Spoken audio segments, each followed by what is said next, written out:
Good morning, good morning, ladies and gentlemen. Assalamualaikum warahmatullahi wabarakatuh. May peace and prosperity be upon us all. Distinguished speakers, respected lecturers, invited guests, and all participants joining us today. Welcome to the second day of the international webinar entitled Driving Sustainable Business Excellence, Integrating Marketing, Human Capital, and Financial Strategies in the Digital Era. This webinar is organized by the Faculty of Economics and Business, Universitas PGRI Semarang, in collaboration with Don Mariano Marcos Memorial State University, Philippines. My name is Gracia Yakwina Ahmad, and it is an honor for me to serve as the Master of Ceremony for today's program. Okay, to begin today's program, let us respectfully share straight for the national anthem of the Republic of Indonesia, Indonesia Raya. We kindly invite all participants to follow the anthem respectfully from your respective places. Okay.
Thank you. We will now continue with the Universitas PGRI Semarang March.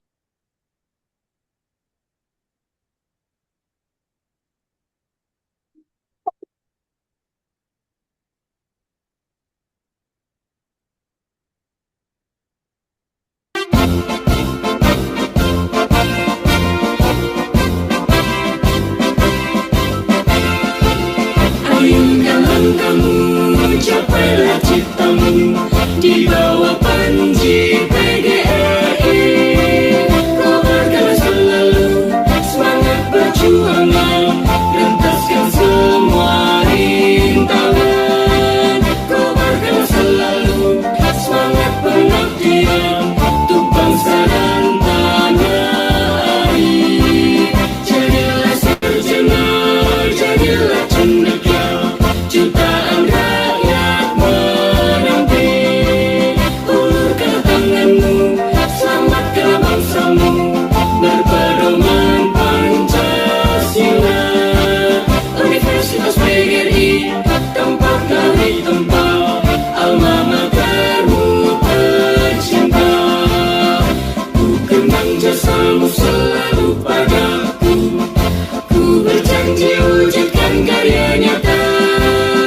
Ku doakan pada Tuhan yang kuasa, Universitas PGRI tetap jaya.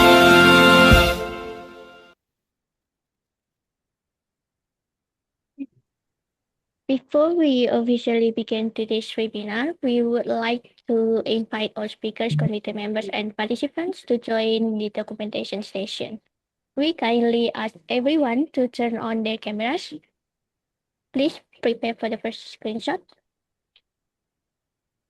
Mr. Yogi, please take our picture, please. Okay, everyone. 1, 2, 3. Once again.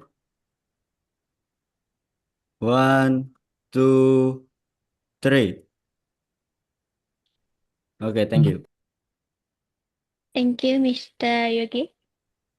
Ladies and gentlemen, today's webinar brings together experts from various fields, including human resource management, organizational behavior, strategic marketing, employee well-being, digital leadership, behavior accounting, and financial technology.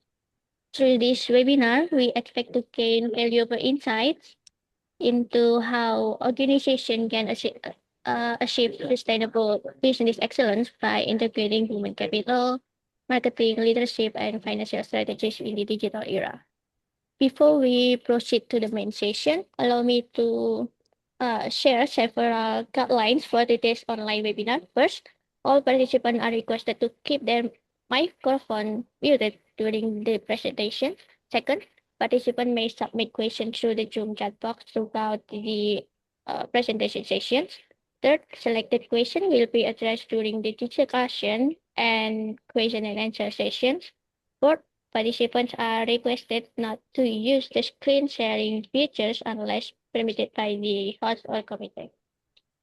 Okay, finally, we kindly ask all participants to remain connected until the event officially concludes. Thank you for your cooperation.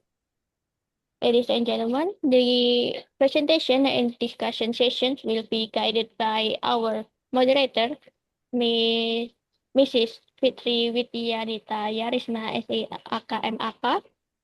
Mrs. Nita, how are you today? Very good, Mrs. Gracia. Thank you. Okay, great. Without any further ado, I would like to invite our moderator, Mrs. Nita, to lead the presentation and discussion sessions. Mrs. Nita, the time are yours.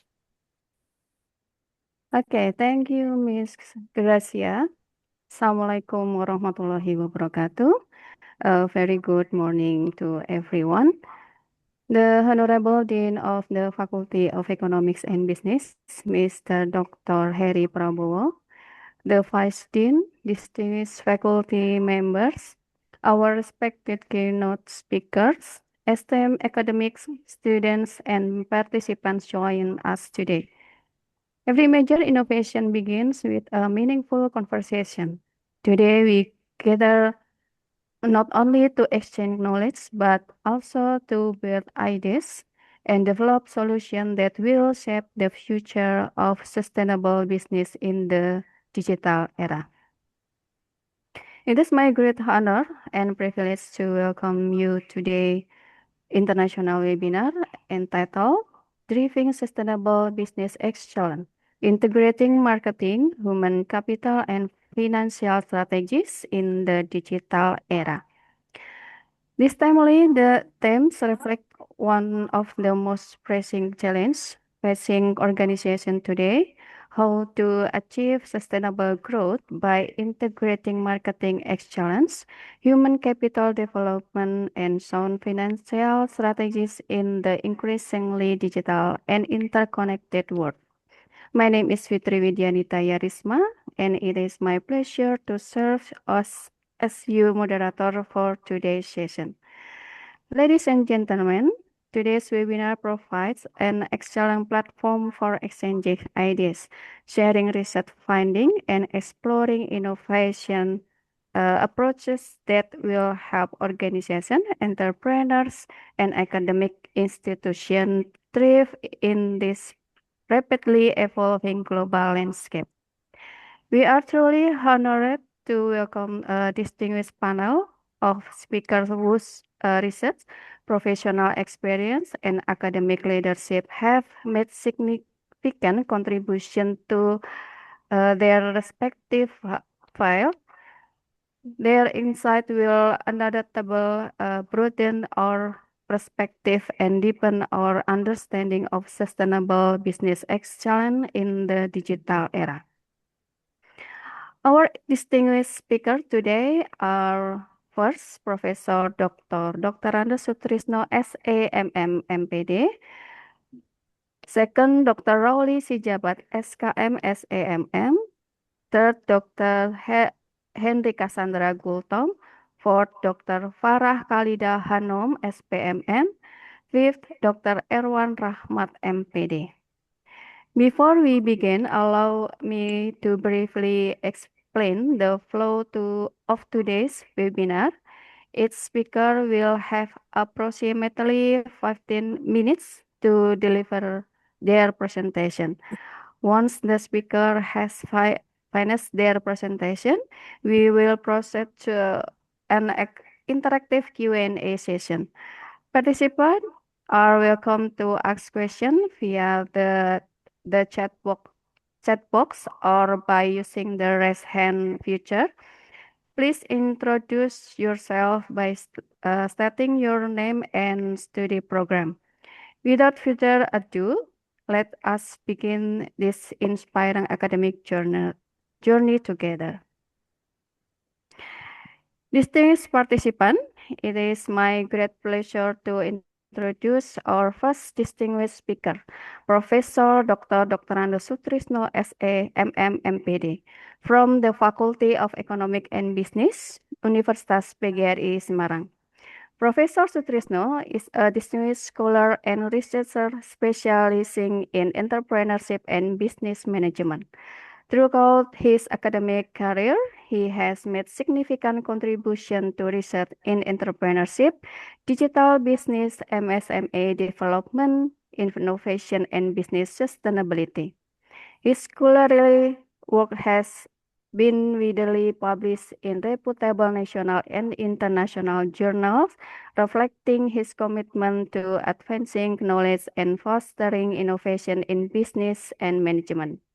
Today, Professor Sutrisno will share his insight through a presentation entitled The Digital Information of Indonesia SMEs, Building and Innovation Economics, ecosystem based on artificial intelligence, digital leadership, and entrepreneurship towards sustainable global competitiveness. Ladies and gentlemen, please join me in giving a warm virtual welcome to Professor Dr. Andes Sutrisno SAMM MPD. Professor Sutrisno, the floor is yours.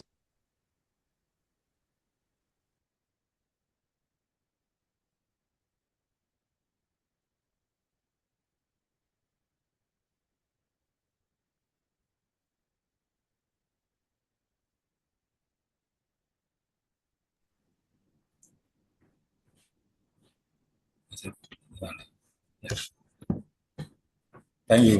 Assalamualaikum warahmatullahi wabarakatuh. Good morning, distinguished professor, respected scholars, researchers, practitioners, ladies and gentlemen. It is a great honor and privilege for me to be here today.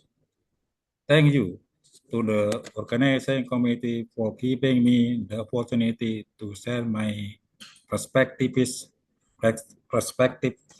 on one of the most important issues facing developing economics today.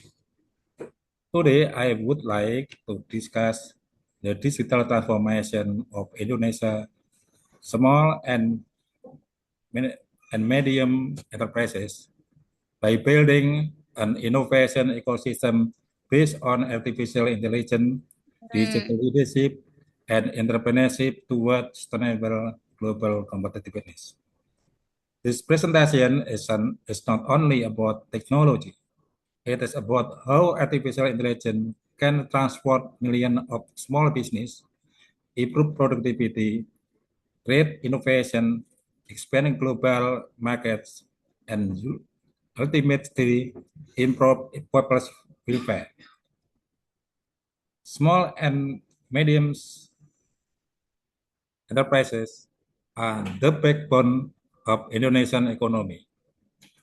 They contribute more than 60% of the national GDP, employing the vast majority of Indonesian workplace. However, today's small and medium enterprises face unprecedented challenges.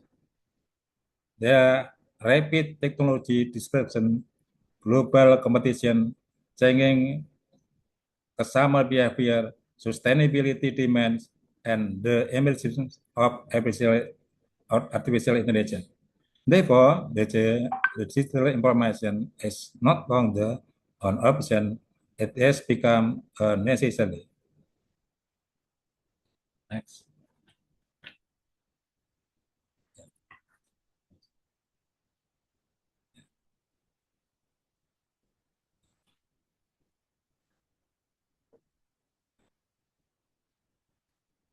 The vision, empowering Indonesian small and medium enterprises by building relations, innovative, and global competitiveness for future. Our vision is to create an ecosystem where Indonesian SMS grow stronger, innovative continually, and becomes global champion that drive inclusive and sustainable economic progress. There are five pillars on our vision. One, people empowerment. Two, innovation and technology. Three, strategic collaboration. Four, global competitiveness. And the last, sustainability and impact.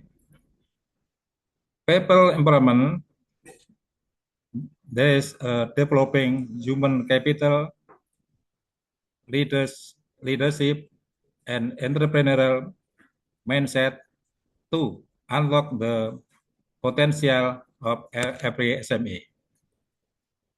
By innovation and technology, leveraging innovation, digitalization, and all to create value, improve productivity, and fuel business transformation.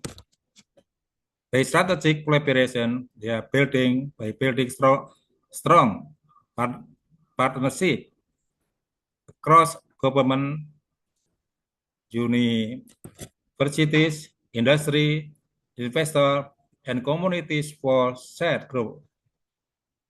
By global competitiveness, we can strengthening quality, branding, and market access to position Indonesia SMSs as competitive players in the global market. By sustainability and impact, we can embracing sustainable practice and creating positive impact for people, planets, and future generation. Our vision in action: one, empowerment entrepreneur, smart and innovation business. Three, connection ecosystem. Four, global market present. Five, and sustainable future. The future we build together. There are strong SMS, inclusive growth, global impact, sustainable legacy. All of them we can empowering Indonesia SMS today, building a stronger Indonesian tomorrow, and leading the world in the future. Therefore, we can show our vision, a dynamic ecosystem that empowers, connects, and excels, driving Indonesia SMS to achieve sustainable success on the global stage. Next. Our mission, transformation ideas into impact by collaborate, innovate, transform, and sustain. Our mission is to empower Indonesian SMS by creating an ecosystem that fosters collaboration, drive innovation, and delivers real impact to achieve sustainable growth and global competitive. In our pillars, there are 4 pillars. 1. Collaborative, innovate, transform, and sustain. Collaborate by building strong partnership and network across sectors and brands. Innovate by turning ideas into solutions through creativity, technology, and digital transformation. Transform by enabling SMEs to adapt, evolve, and grow in the digital and global era. Sustain by creating long-term value for people, planet, and prosperity. Our mission in action. 1.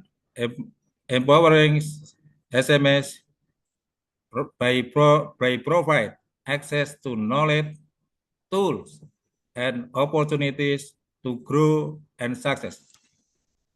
Driving innovation by encourage the adoption and technology and innovation to solve real problem and create value. 3. Building collaboration by foster strategic partnership that create synergy and strengthen the ecosystem. The last, creating impact by deliver measurable impact for society, the economy, and the environment. So our mission statement to build a dynamic and sustainable ecosystem that improve Indonesian small and medium enterprises through collaboration, innovation, transformation, and sustainability, creating value, driving growth, and strengthening Indonesian global competition. Next. Expanding access and competitiveness. Unlocking global opportunities for Indonesian small and medium enterprises. Our mission is to remove barriers, open doors of the market, and equip Indonesian SMEs to compete, grow, and lead in the global economy. Our strategic focus area. Therefore, pillar to reach. 1. Access to market. 2. Access to finance. 3. Access and certification. 4. Retail economic. The outcome we deliver with the market access, stronger financial capacity, higher quality and competitiveness, digital growth and innovation, and the last, inclusive and equitable development. Next. Sustainability and resiliency. Building a better future for generation. Our mission is to ensure Indonesian SMEs growth is sustainable, adapt to change, and create lasting positive impact to people, planet, and prosperity. Our sustainability pillars. There are 4 pillars to reach. There are 1. Environmental sustainability. 2. Social responsibility. And 3. Responsibility for government. And the last, economic resilience. The sustainable impact we create healthy planet, empowers people, trust business, stronger economy, and better the future. Our sustainability roadmap, one is access and priorities, plan and integrate. 3, act and implement. 4, monitor and improve, grow and inspire. A sustainable SMA today, driving Indonesia tomorrow, a better world for generation to come.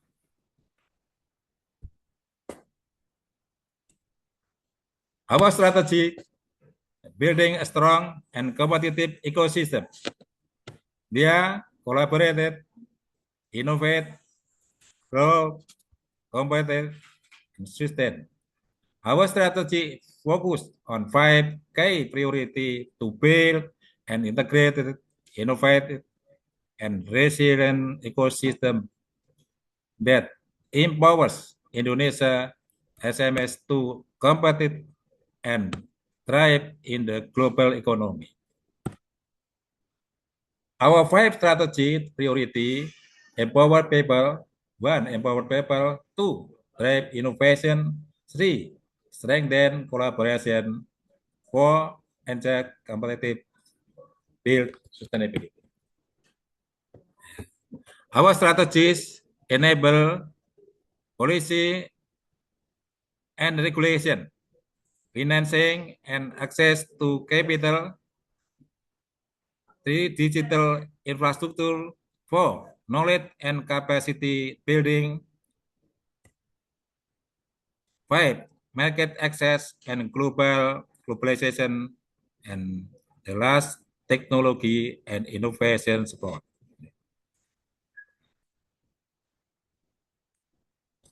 Building a sustainable and global competitive ecosystem. Strategic roadmap for Indonesian small and medium enterprises. From local strength to global impact. They collaborate, innovate, compete, sustain. There are 5 pillars: human capital excellence, innovation and technology adoption. 3, strategic collaboration and partnership.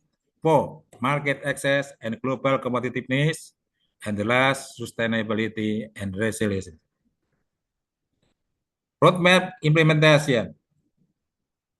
1, in 1925 to 2026 is foundation. And the second, acceleration. 3, expansion. 4, leadership and legacy. Together we build, together we innovate, together we compete, together we sustain. Empowering Indonesia SMEs for a better nation and a better world. Sarun. Bunda. Aku mau.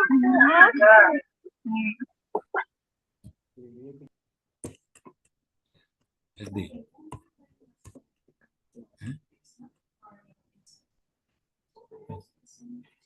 Sunita, termute. Bisa boleh. Thank you very much, Professor Sutrisno, for your insightful and inspiring presentation.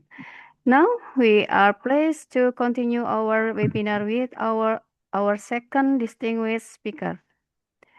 It is my pleasure to introduce Dr. Rauli Sijabat, SKM, SAMM. Dr. Rauli Sijabat, lecturer at the Faculty of Economics and Business, Universitas PGRI Semarang. Dr. Rauli is an accomplished academic and researcher whose expertise includes entrepreneurship, organizational behavior, digital business, human resource management, and MSME development. She has actively led numerous research and community engagement projects, and has published extensively in reputable national and international journals, making significant contribution to business and management research. Ladies and gentlemen, please join me in welcoming Dr. Rauli Sijabat. Mrs. Dr. Rauli Sijabat, the floor is yours. Thank you to Mrs. Fikri Midianita Yarisma as the Master of Ceremony today. And I will say good morning, ladies and gentlemen. And also good morning to our beloved student of the Faculty of Economics and Business. I am very honored to be the speaker of the second international webinar today. And now I will deliver title about building high performance organization or HPO through people management.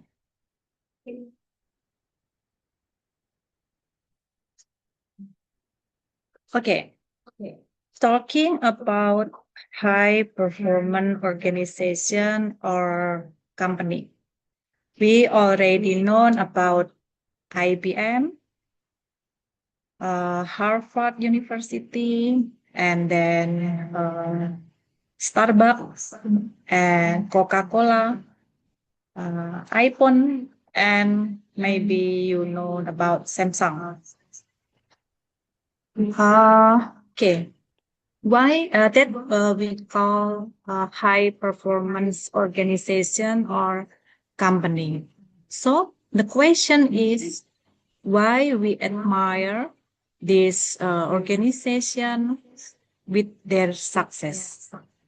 There are many reasons why we call this organization as the organization with a high performance. First, because their ability to innovate and shape their industry. And then we know that their ability to build leader in the first industry. And also they can continually design easily to use product, and also they produce more patent application than any other single institution in the world. So these reasons, and then they have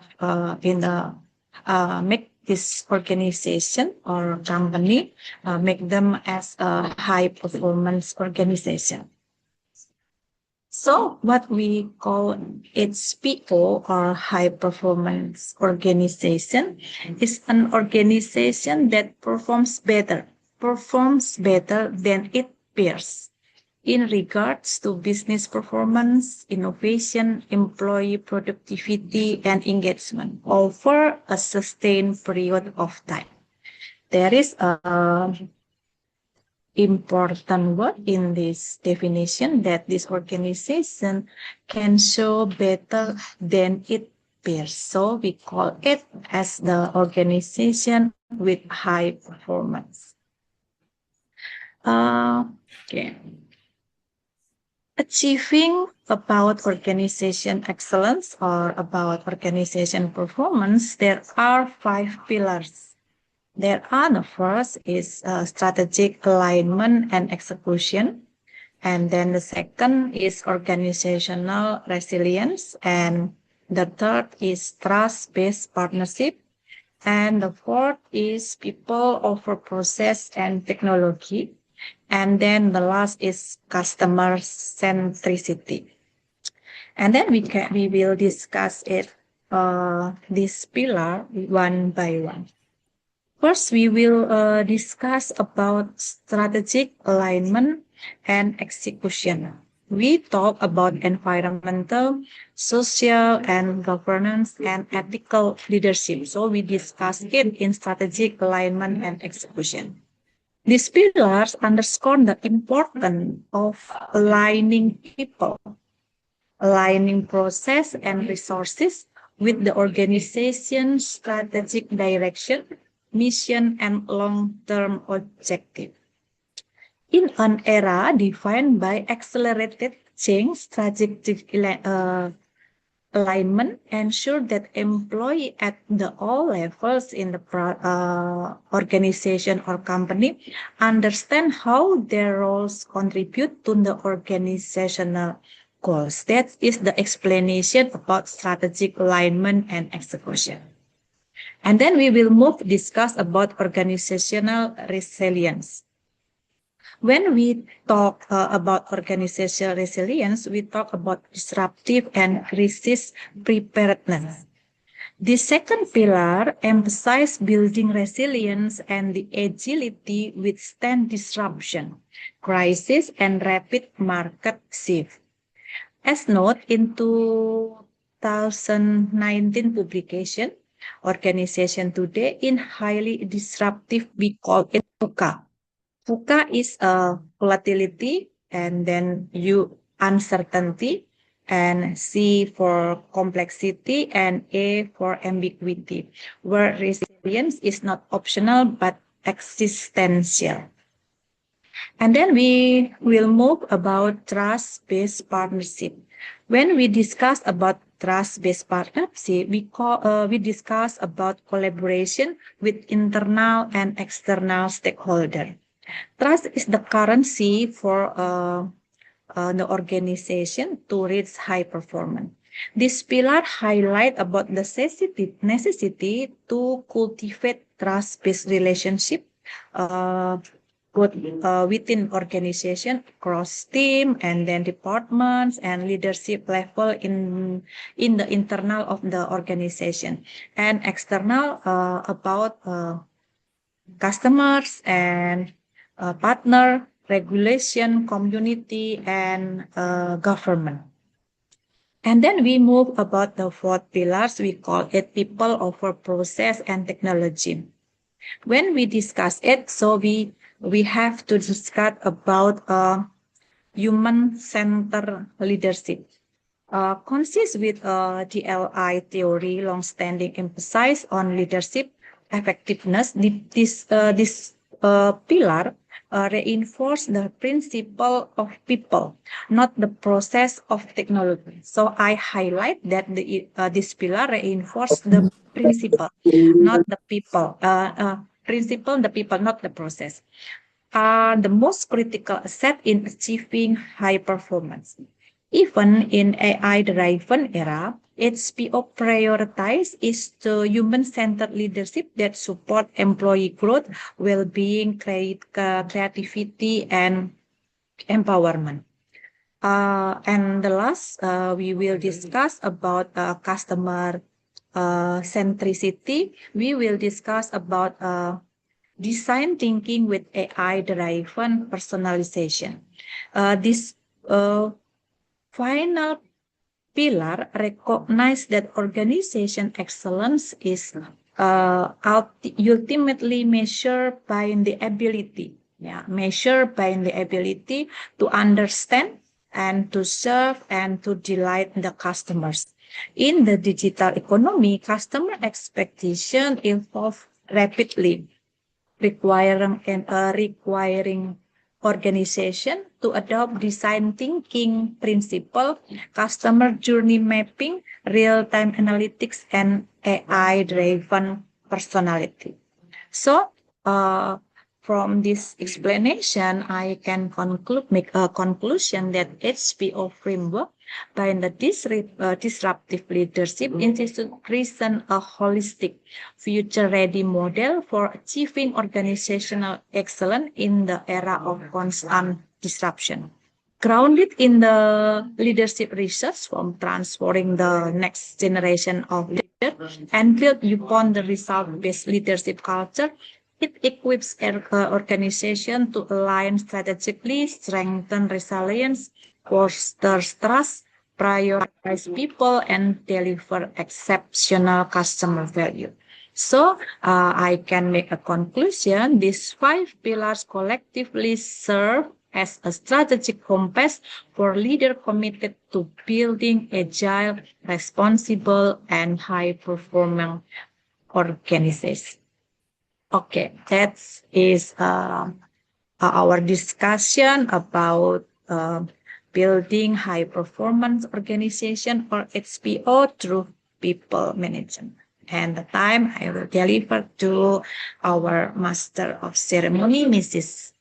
Fitri Vidyanita Yarisma. Thank you. Okay, thank you very much, Dr. Rauli, for your insightful presentation. Ladies and gentlemen, we now move on to the Q&A session. We will take 2 questions. You may ask by raising your hand or typing in the chat box.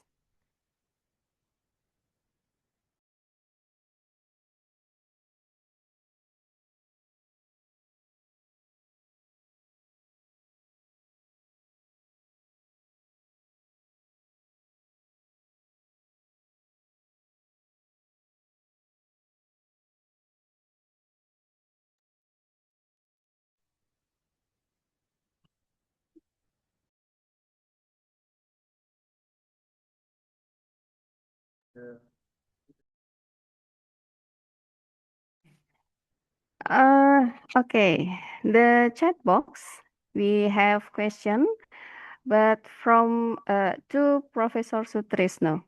For Amanda.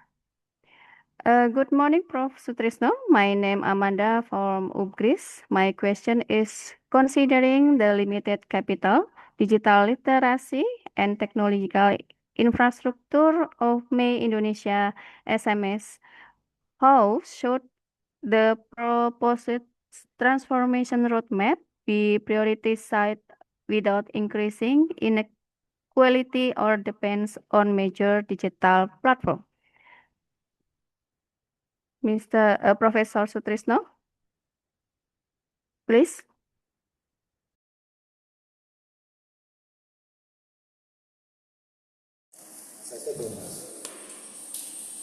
Maybe we can focus on the session first by Mr. Rauli.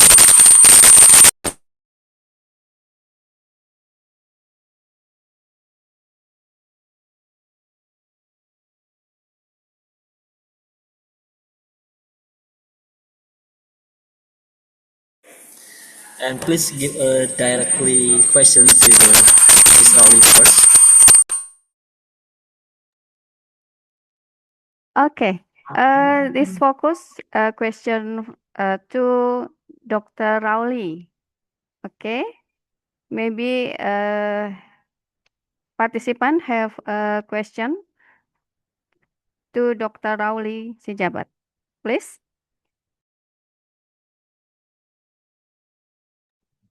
There is no question. Not yet. Special question for Mr. Professor Sutrisno.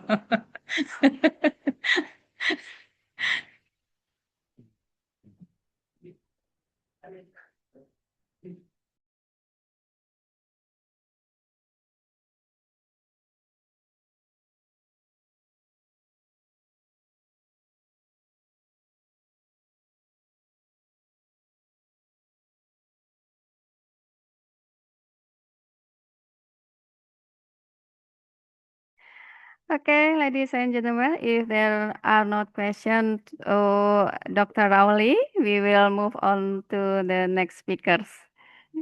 Thank you, Dr. Rauli. You're welcome, Mrs. Fitri Vidyanita. Okay, ladies and gentlemen, it is now my great pleasure to introduce our third distinguished speaker, Dr. Henry Cassandra Gultom from the Faculty of Economic and Business Universitas PGRI Semarang. Dr. Henry earned his doctoral degree in economics from the Diponegoro University and has extensive expertise in economic development, digital marketing, and brand development and entrepreneurship. In addition to his academic career, he has broad professional experience as a research consultant, entrepreneur, and strategic advisor, bringing valuable practical insight into business and digital innovation.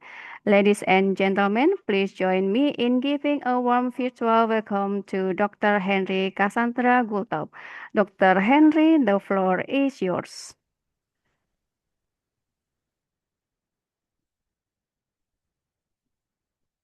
Oke, Assalamualaikum warahmatullahi wabarakatuh. Salam. Good morning, everyone. My voice is quite clear, isn't it? Clear, Doctor? Okay.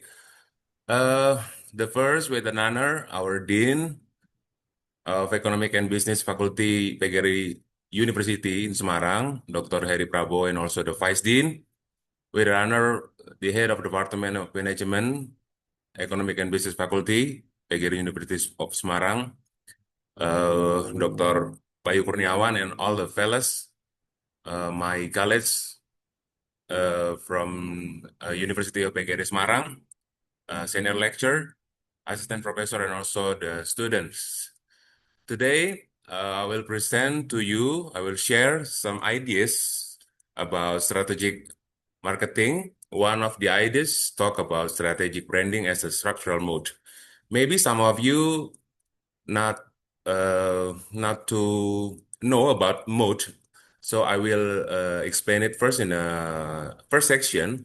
Mode is a kind of differentiation that you have in a long time in your products. So when we talk about mode, we talk about the special things in your product that it can't be copied from the competitors. So I will a little bit share about what I know about how to build strategic branding as a structural mode in this disruptive era. So nowadays we face the reality in 2026 market reality. We have some barrier in building our brand in the futures. The first I will say about quality convergence. Quality convergence is about global searching and rapid innovation have erased functional superiority. Tangible features are no longer unique. The second one is the agency of AI shift. AI agent act as new gatekeepers. Nowadays, they will filter, recommend, and purchase on behalf of customers, removing visibility of unoptimized brands. The third one is the commoditization. Without a clear brand identity, there's some problem. Companies will force into brutal cost, leadership battles, and also mostly eroding margins. Now we face the cost illusion and the shareholder reality. The cost illusion is one of the barriers in the future in disruptive era, which they bring the brand fear as a discretionary market expense. And the second one is the first budget cut during market downturns. It will make the result, we will lose the pricing power and rapid market share erosion. Next is shareholder reality. Intangible assets, which mean brand equity, constitute up to 80% of a listed firm market value, and also will bring company with balanced branding provide 3% to 7% higher returns to shareholder. So it will be make some output like brand must be managed as an accountable financial asset. These things search of advantage, it come from the resource-based view. This theory come from J. Barney in 1991 and then also Shelby Hans in 1995. This theory tell us about two parts. The first part is tangible resource. Tangible resource is something that commonly have by the company, such as physical asset, financial capital, inventory, and also easily replicate by the competitors. The second one is intangible resource. This is come from the idea that this brand have to develop in the future, such as brand equity, organizational culture, reputation, property knowledge, the only remaining source of sustainable competitive advantage.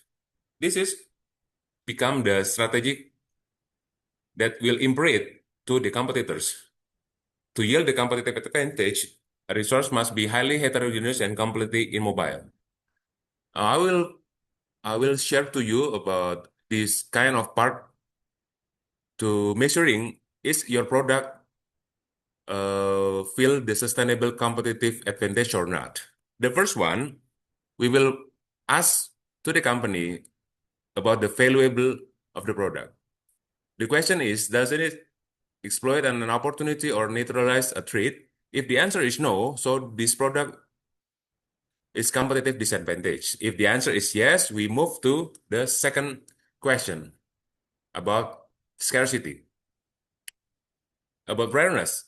Is it scarce among current and potential competitors? If the answer is no, so this product is moved to competitive parity. They have no competitive advantage. If the answer is yes, we will move to the third question. It is impossible or too costly to copy this product. If the answer is no, so the advantage of this product is just become temporary. But if the answer is yes, we move to the last question. Is the firm aligned to capture this value? If the answer is no, so your advantage is not used to develop your product. If the answer is yes, so your product become the sustainably competitive advantage cluster.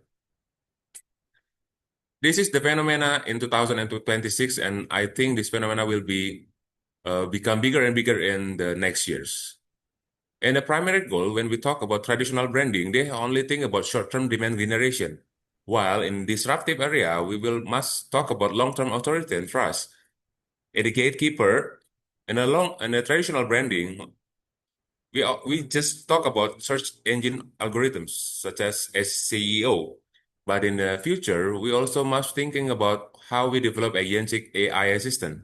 In a value focus, in the traditional branding, which is functionally utility and product specs, but in the future, we have think about how we build emotional resonance and sensory experience. And the last, when we talk about the measurements, and traditional, we just campaign ROI and click-through rates. But in the future, we have to think about shareholder wealth and lifetime value.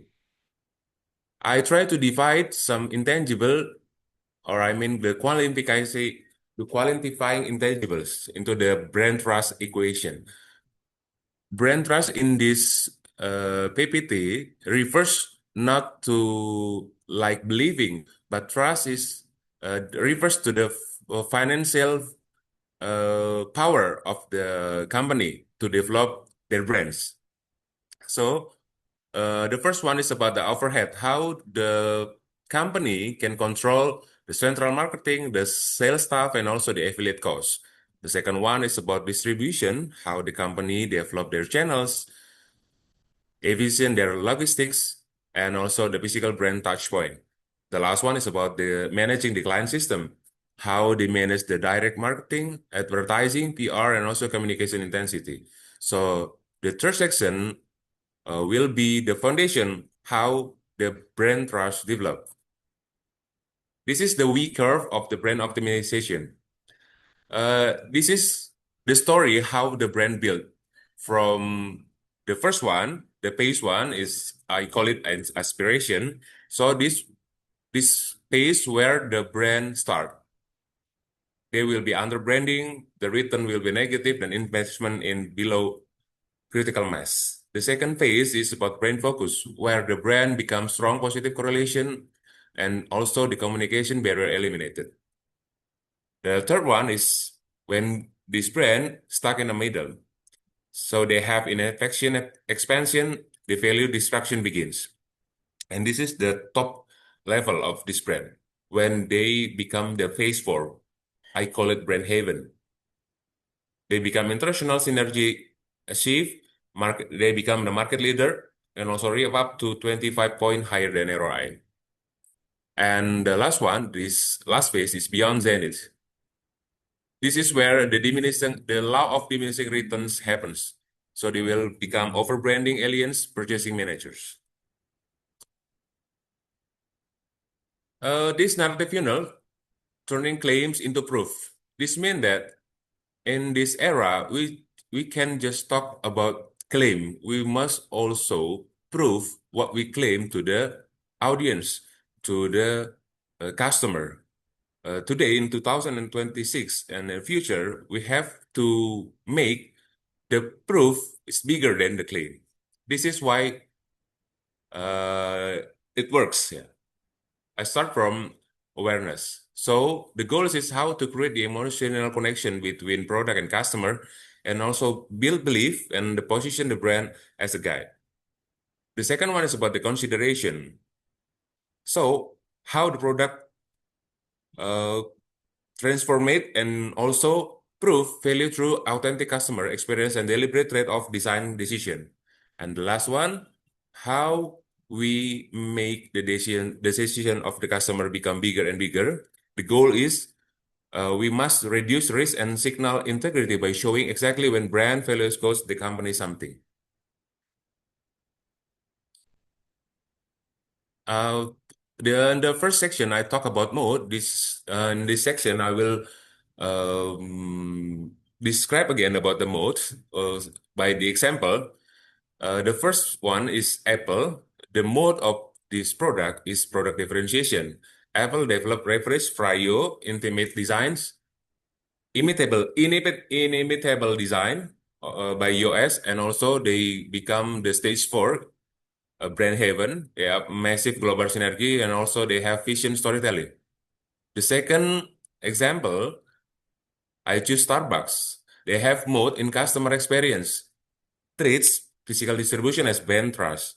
Focuses on sensory experience, taste, by the sound, by the atmosphere of the cafe, to create emotional resonance beyond the product. And the last example, I choose Amazon, which they have mode in cost and service leadership. In Amazon, they employ an aggressive client system to establish unparalleled authority, making them the default choice for both human and AI agents. So I will close this statement by one of my opinion. Brand is not only a code of paint. Brain is a structure. Brain is the foundation. Brain is the mind idea where your product will bring. In this era where products are commoditized and AI curate our choice, traditional market is obsolete. So, sustainable competitive advantage require treating your brand as mathematically optimized, emotionally resonant, and highly guarded financial asset. The blueprint is drawn, so they construct the mode. I suggest to all of you, when you work in a company, the first thing that you have to build your strategy, especially in marketing, you have to construct the mode first before you sell your product. Thank you very much. Hopefully you can capture this idea, and hopefully this idea will be something in your mind for your future.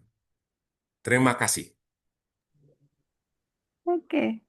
Thank you very much, Dr. Henry Cassandra Gultom, for your excellent presentation. Okay, ladies and gentlemen, we now move on the Q&A session. We will take 2 questions.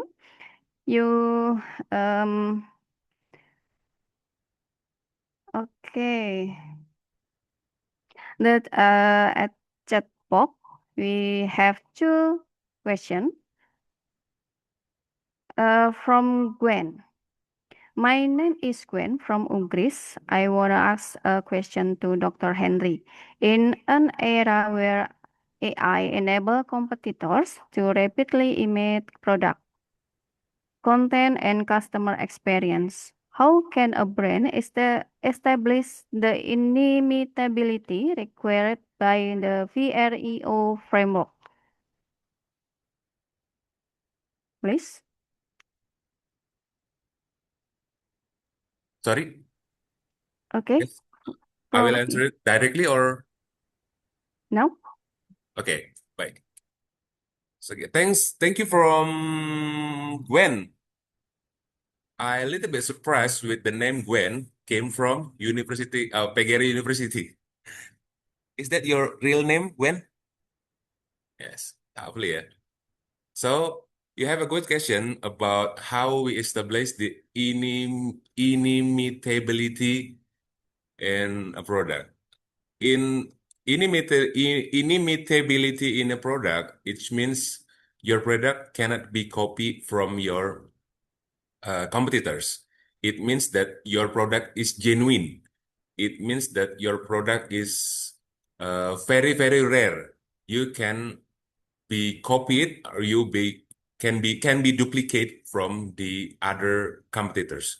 So how we establish that inimitability, you have to research the market first. You have to search what the market needs and what kind of relationship between your market and your future product. If you if you have research about it, you will make your product inimitability. If you just launch your product not by research first, you just become the common products. So I think with that kind of question that I planned before, that I tell you in the first section, how we see the quality of our product to become sustainable competitive advantage, you have to question, you have to ask to your mind, to your plan, is your product have suitable with that four kind of question. So that's why, Gwen, that's my answer to your question. The second one is from Mr. Iwan Wibawa. Okay. Thank you for Mr. Iwan for your question. Is a customer-centric approach still relevant, or should organizations shift toward to ecosystem-centric approach this current digital era? Because the question is direct question, I will say yes. Thank you, Mr. Iwan. Because your question start with, is a question-centric approach still relevant? And I say yes, it's still relevant and should be developed in the future. Last question from Insana Unsya Taqwa.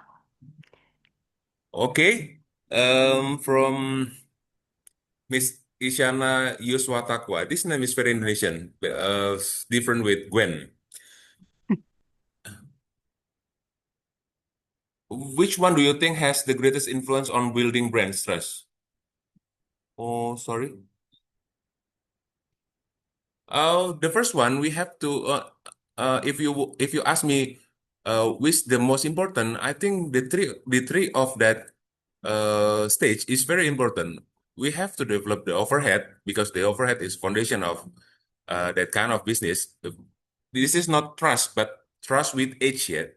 Trust with age here. We talk about the financial building in developing brands. So we talk about how much the money the company have to develop their brands, not the belief to that brands. So I will underline it by that sentence. So this is about overhead, distribution, and client system. The three parts is very important to develop brand trust, because when we know how much we spend in overhead, how much we spend in distribution, and how much we spend our money in client system, we know the rest of our money. We know how much money we spend in three parts and how much money we have to spend in the brand. And also, we know that about the receipt of this product.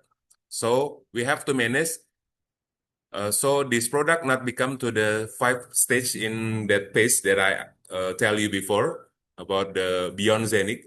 We have that this product stay in brand heaven. I think that's all, Miss Fitri Yarisma.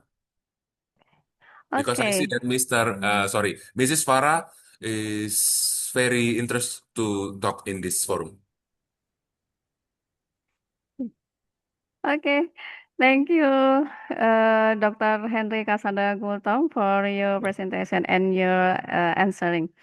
Okay, next, ladies and gentlemen, it is now my great pleasure to introduce our fourth distinguished speaker, Dr. Farah Khalida Hanom, SPMM, from the Faculty of Economic and Business Universitas PGRI Semarang. Dr. Farah is a scholar and research specializing in human resource management. Her research interests include human resource development, organizational behavior, digital entrepreneurship, sustainable business, and healthcare management. She has published extensively in reputable national and international journals, including Scopus Index publication, and has authored numerous academic books in the field of human resource management, strategic management, entrepreneurship, and digital transformation. Today, Dr. Farah will deliver a presentation entitled Employee Well-being as a driver of organizational sustainability. Ladies and gentlemen, please join me in giving a warm virtual welcome to Dr. Farah Khalida Hanum. Dr. Farah, the floor is yours. Okay. Thank you. Good morning, everyone. I hope you're well today. Warm greetings to our moderator, keynote speaker, respected lecturer, and especially to all students and participants. My name is Dr. Farah Halida Hanum, TSPMM, and today, Digital Workplace Employee Well-being as a driver of organizational sustainability.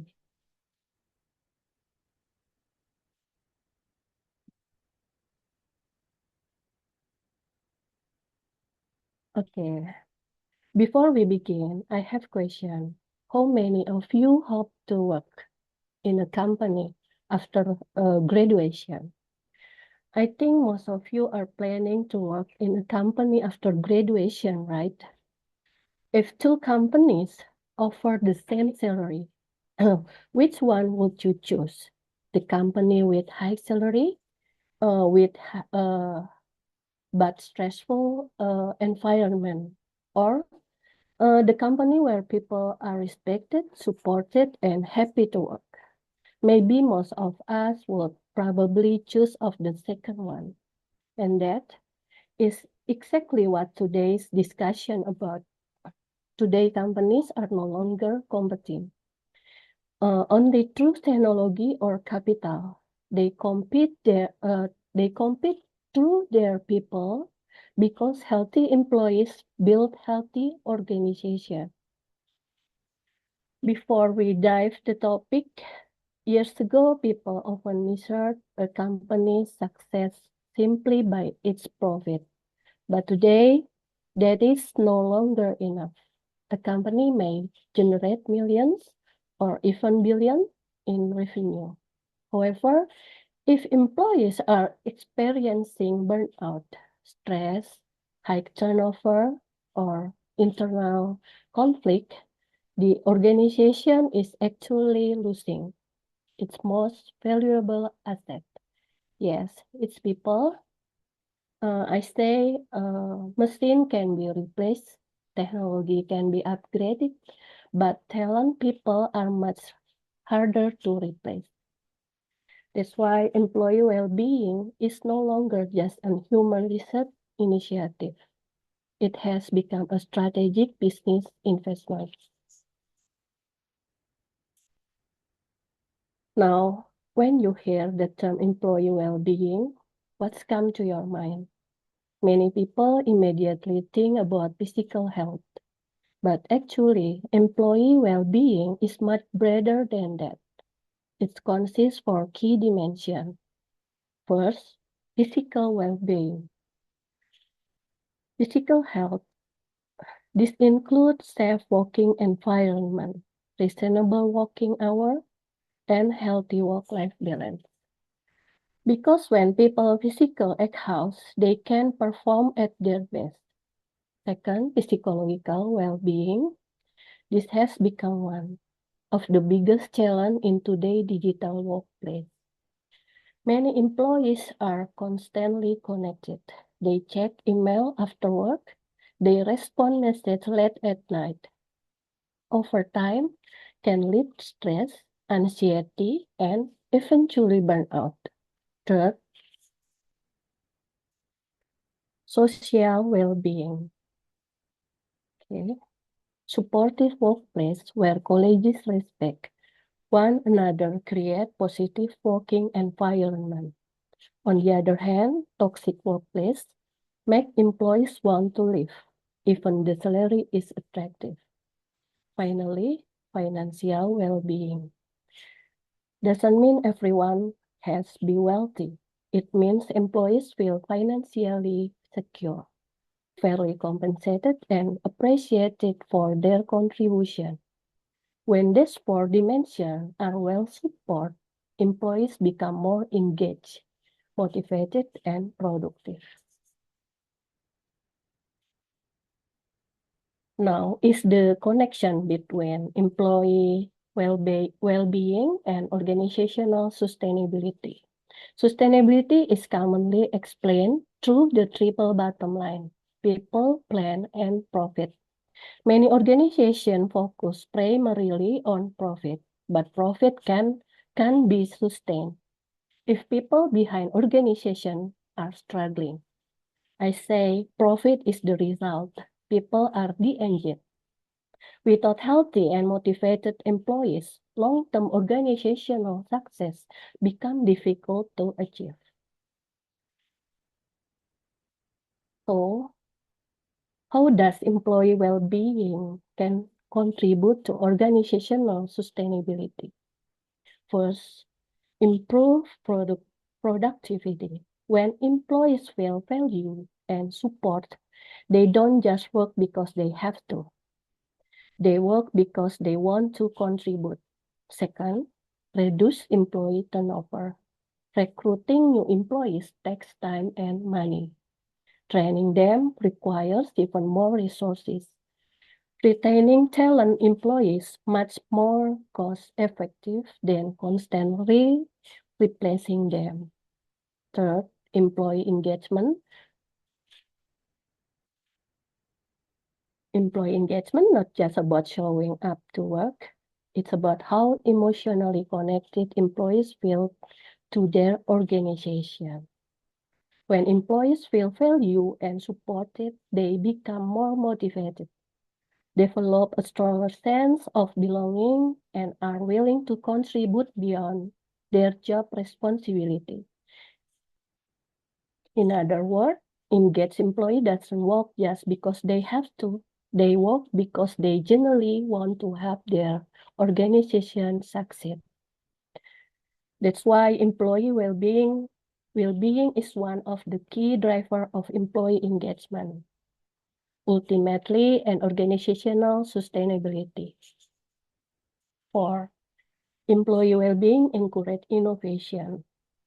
People who are stressed usually focus on surviving the day, but people who feel safe and support more willing to think creatively and share new ideas. I say innovation grow in health environment. Finally, employee well-being strengthen employer branding. Today's young professional, especially Gen Z, they don't choose a company based on salary. They also consider workplace culture, flexibility, opportunities for growth, and mental health support. This factor makes an organization more attractive to future talent.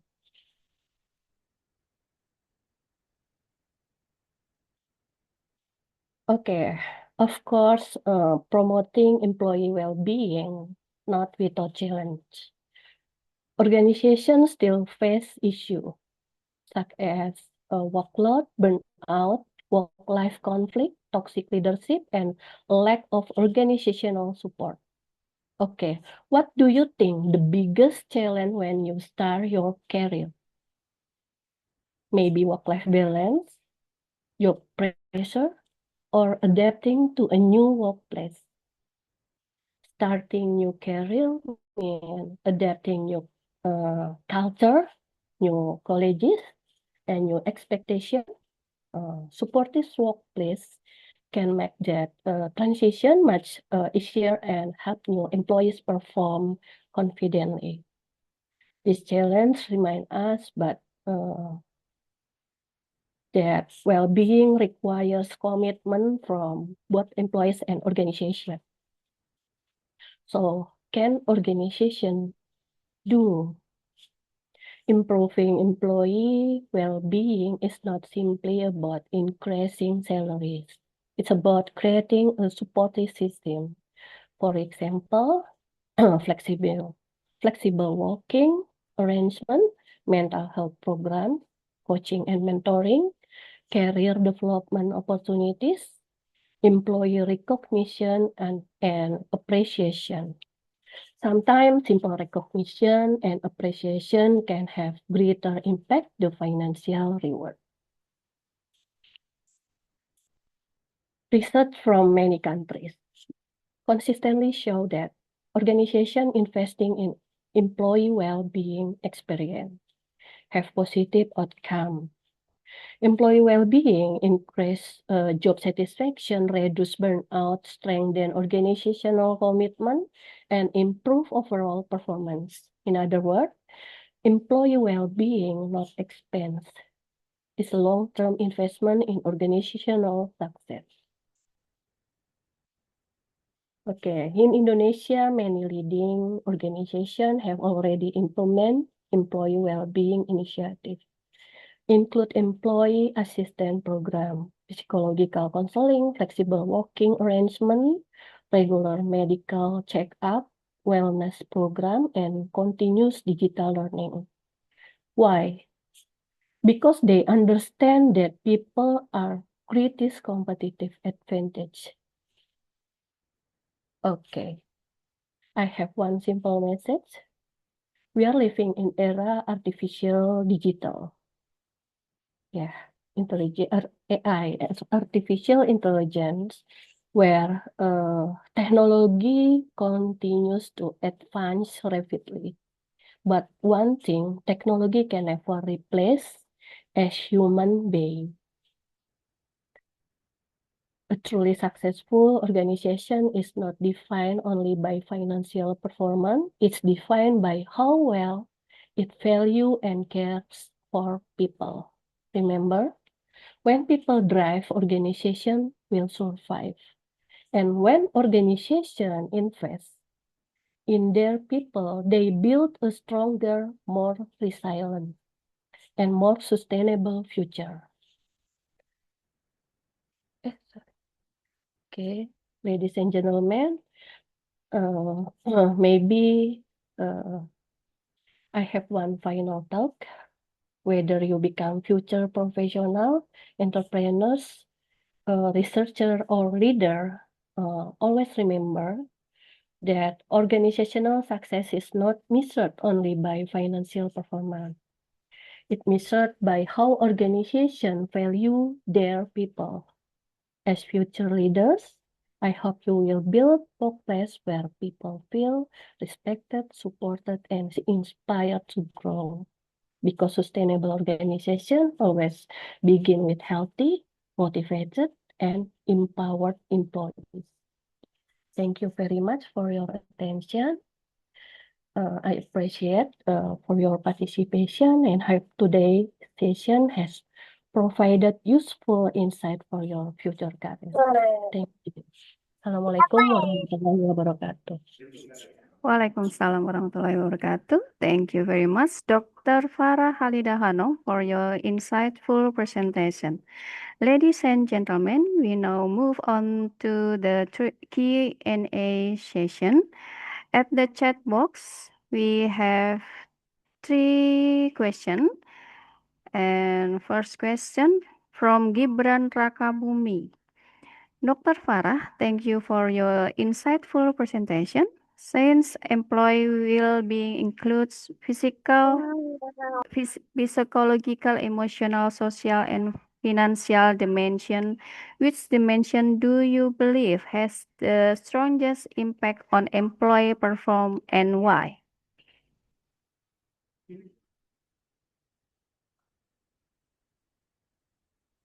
Dr. Farah, can you answer? No? Okay.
Sorry, Dr. Farah, you mute.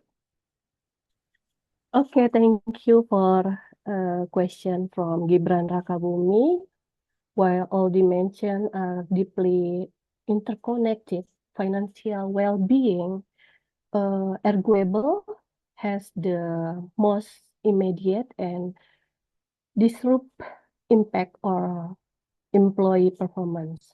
When employee face financial instability, the resulting stress heavily drains their mental bandwidth and directly impairs concentration and productivity. Thank you. Okay, thank you. Second question from Nihayatun Nikmah from Ugris. I am directing this question to Dr. Farah. What can we do to maintain our own well-being when we work in an organization that may not fully support employee well-being? Thank you. Dr. Farah, your speaker, mute. Thank you for a question from Nihayatun. Well, organization have an important responsibility to support employee well-being. Individual also play a key role. As fresh graduate, you can start by building healthy work habits, such as managing your time effectively, setting boundaries between work and personal life, maintaining open communication with your teacher and friend maybe, and seeking support whenever you feel overwhelmed. At the same time, when choosing an employer, don't focus only on salary. Learn about the company's culture, leadership style, and employees' well-being. A healthy workplace will help you grow both personality and personally. Thank you. Okay, thank you. Last question. My name is Putri Maike from Ugris. My question is, can companies with limited financial resources still improve employee well-being, even if they cannot offer high salaries or expensive wellness program?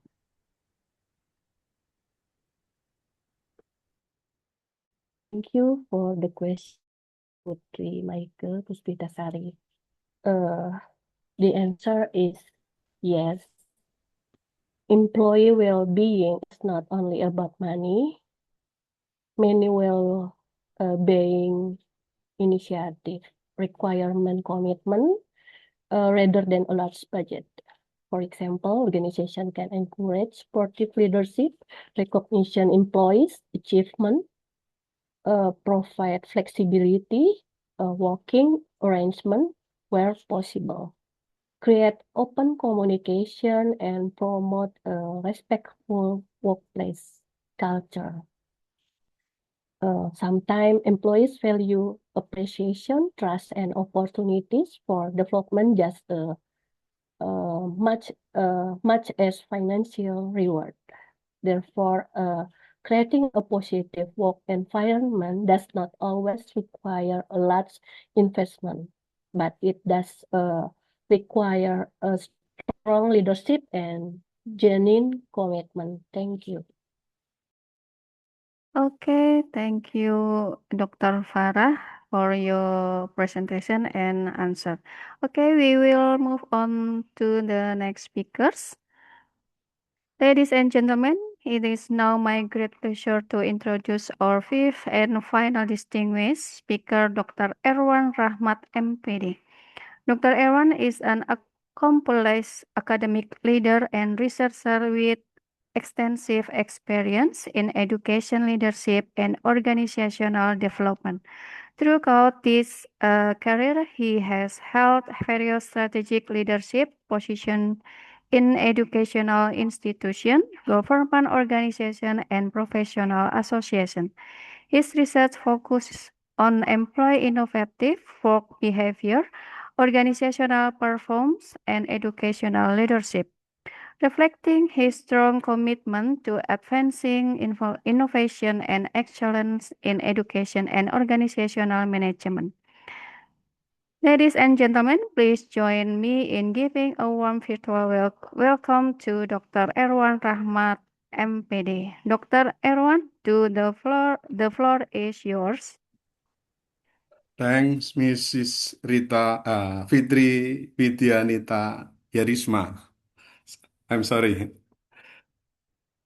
I'll start my presentation. Bismillahirrahmanirrahim. Assalamualaikum warahmatullahi wabarakatuh.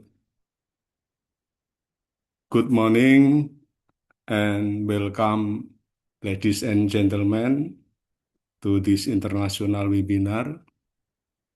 Thanks the moderator and organizing committee for inviting me to speak. I hope everyone is healthy and happy join via Zoom this morning.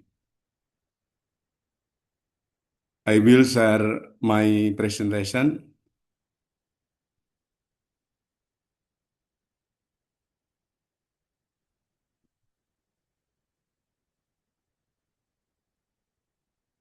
Okay.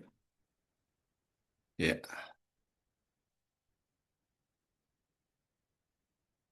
See it for my PowerPoint. Yes, sir. Okay. Slideshow.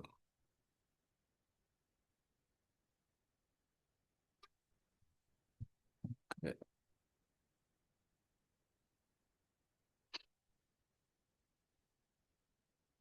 I will explain digital leadership for sustainable organizational performance.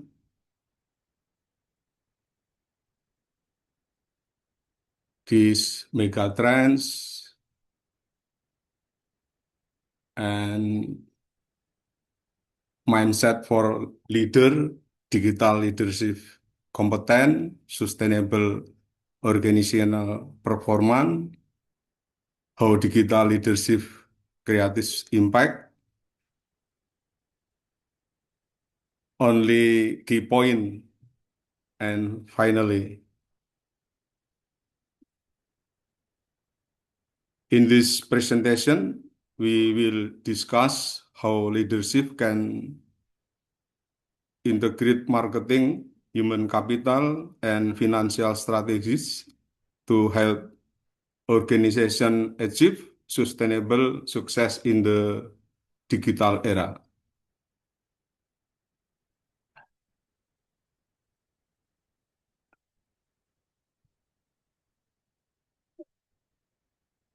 Yeah. Oke, ini this John Naisbitt ini introduce the concept of megatrend, major shift that impact human life over the long term. This driven by three factor, science and technology, demography, and ecology.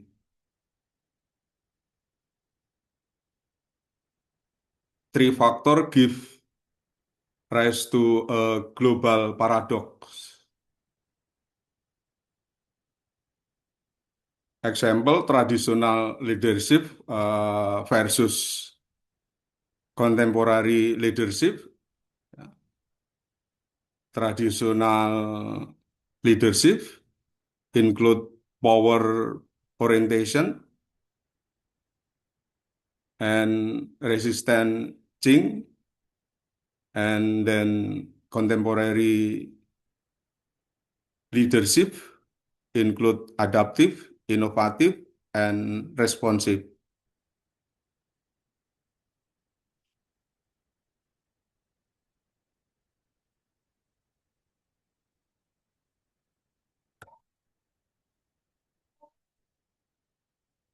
Next, digital leadership ini. What's digital leadership? My opinion, digital leadership is the ability to use digital technologies and leadership skill to achieve organizational goals.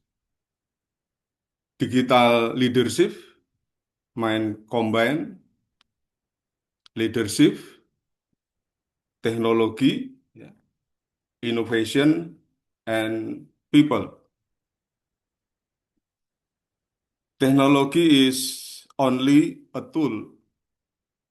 People remain the most valuable asset in every organization.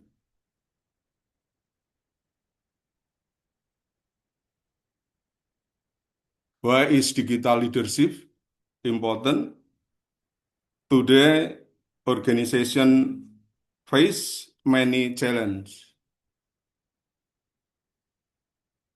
Rapid technology change, artificial intelligence, global competition, changing customer expectation, cyber security risk, and digital transformation. Organization need leader capable of adapt quickly, encourage innovation, make better decision, improve organizational performance. This combine.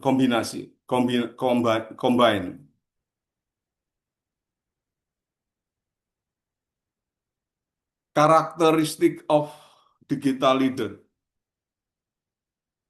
A successful digital leader is visionary, innovative, agile, collaborative, digital literate, and ethical.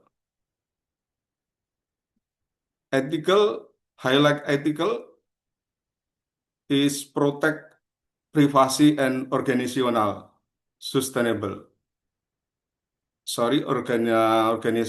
organizational data. This characteristic help organization become more competitive and sustainable.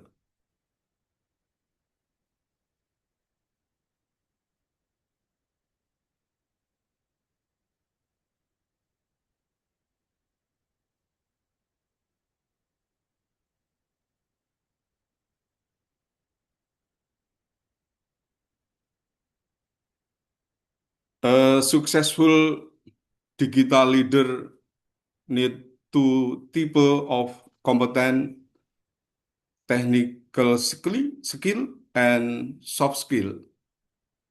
Technical skill include artificial intelligence, big data, data analytics, cloud computing, cyber security, project management. And then soft skill include communication, critical thinking, creativity, emotional intelligence, problem solving, and strategic thinking.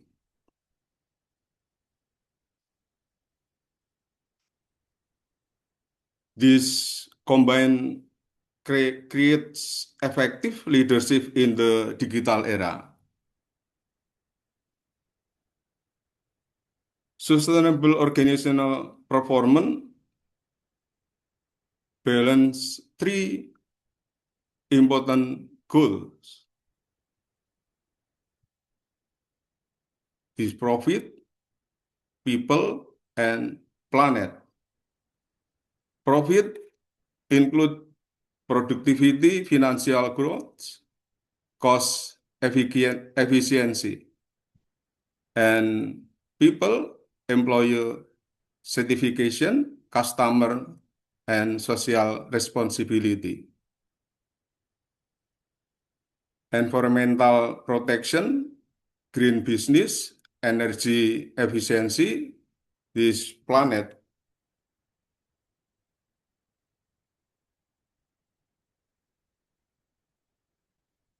successful organization pay attention all three area, not only financial performance.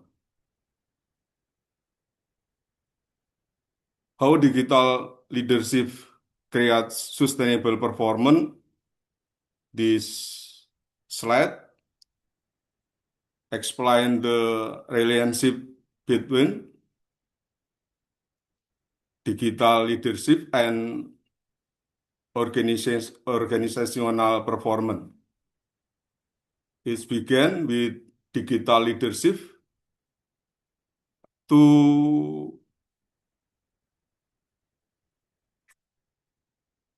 achieve long-term growth, resiliency, and positive impact. This sustainable organization. This process so that leadership is the driving force behind successful digital transformation.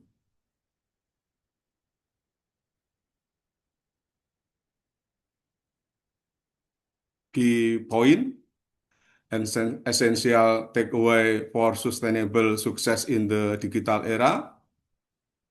Digital leadership, essential in the digital era. Technology alone is not enough. Leader inspire innovation and people, and sustainable organization balance, profit, people, and planet.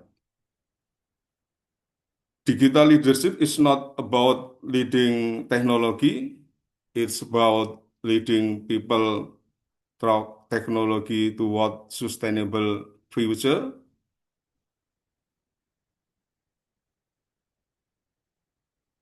Maybe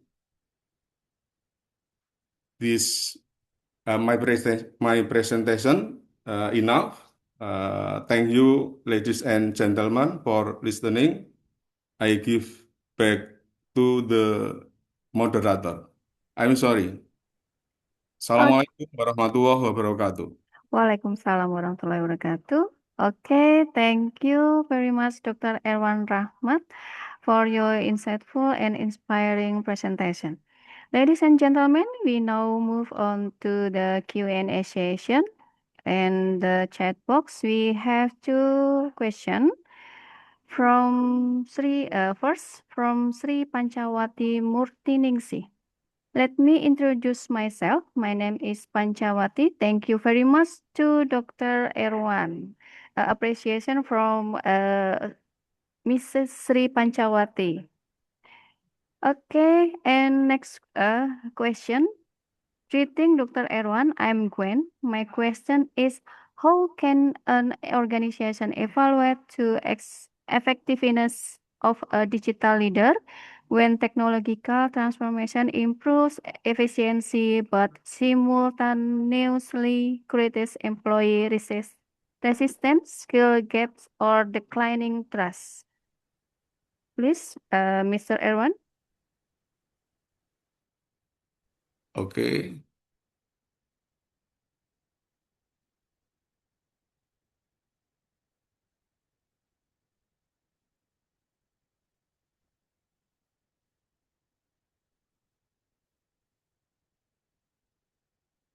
That this trust, ya.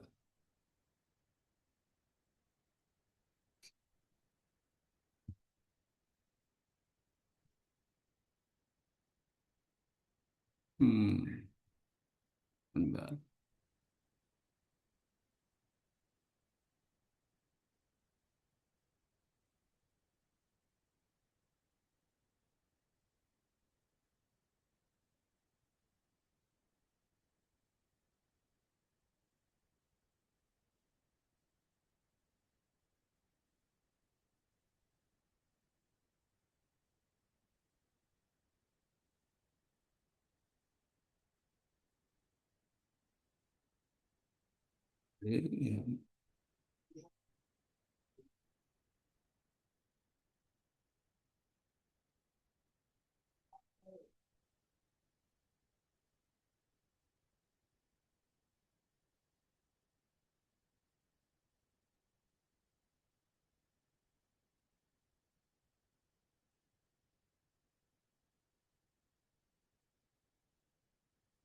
Okay, thank you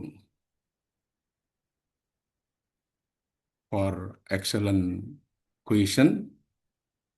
In my opinion, the effective of digital leader shall not be measured only by technological efficiency, but also by people relative outcome.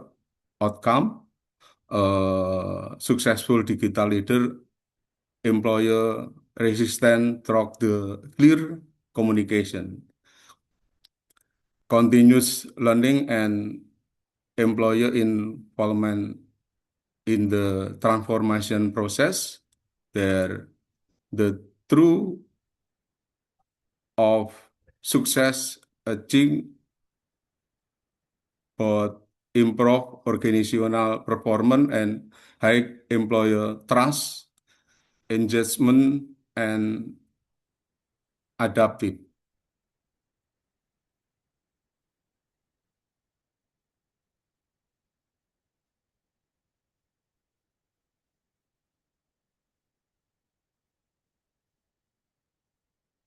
My answer enough.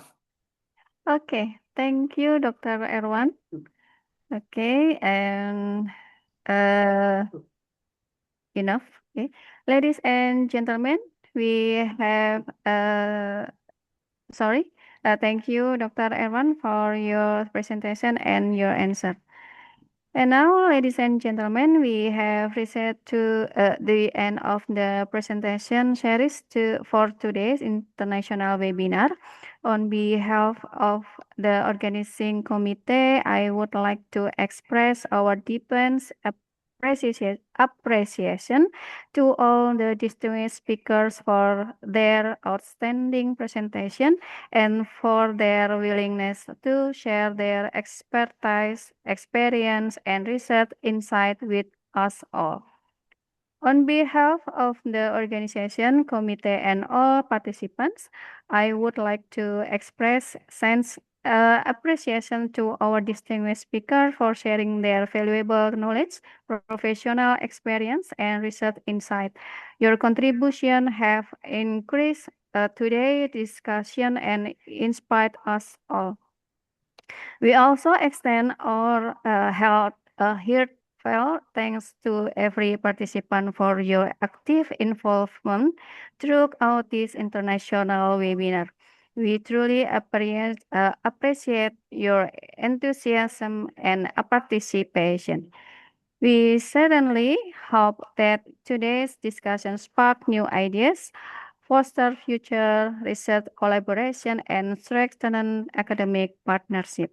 Once again, thank you to speakers, participants, and everyone who contributed to the success of this event. Thank you very much. Stay healthy, stay inspired, and continue making a positive impact through research, innovation, and collaboration. Have a wonderful day, and we look forward to seeing you again at our future international event. Goodbye, and now I had to proceeding over to Mrs. Gracia as the host. Wassalamualaikum warahmatullahi wabarakatuh. Okay, thank you very much, Mrs. Fitri Widyanita Yarisma, for leading today's presentation and discussion sessions. Ladies and gentlemen, this concludes the second day of our international webinar. We hope this webinar has provided useful insights and strengthened future academic and professional collaboration. I am Gracia Ayakwina Ahmad. As today's Master of Ceremony, I sincerely apologize for any mistakes or inconveniences during the program. Thank you for your attention and participation. Have a pleasant day and see you at another academic event. Thank you.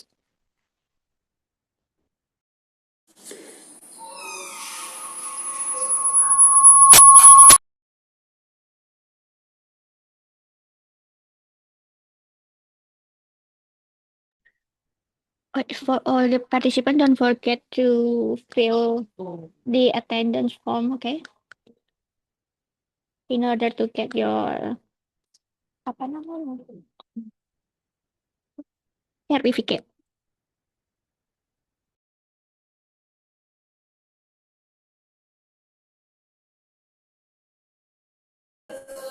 Okay, the attendance link is available in the chat box, so please complete your attendance for all the participants.